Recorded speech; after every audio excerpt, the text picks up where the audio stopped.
সুপ্রিয় দর্শক, দেশের জনপ্রিয় অভিনেতা ফারহান আহমেদ জোভানকে ঘিরে বর্তমানে সামাজিক যোগাযোগ মাধ্যমে চলছে তুমুল আলোচনা।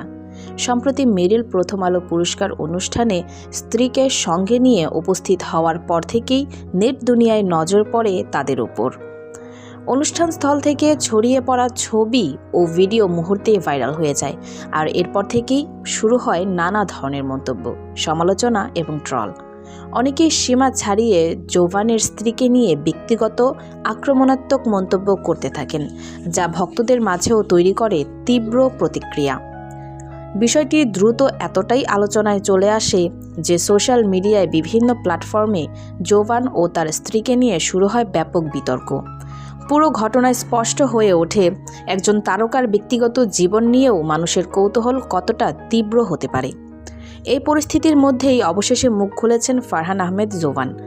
তিনি হাতজোড় করে অনুরোধ জানিয়েছেন তার স্ত্রীকে নিয়ে যেন বাজে মন্তব্য না করা হয়। ব্যক্তিগতভাবে তিনি সবার কাছে সম্মান বজায় রাখার আহ্বান জানান। তো ভিউয়ার্স, এই বিষয়ে আপনার কি মতামত কমেন্টে জানাতে পারেন। সবাই ভালো থাকবেন। ধন্যবাদ।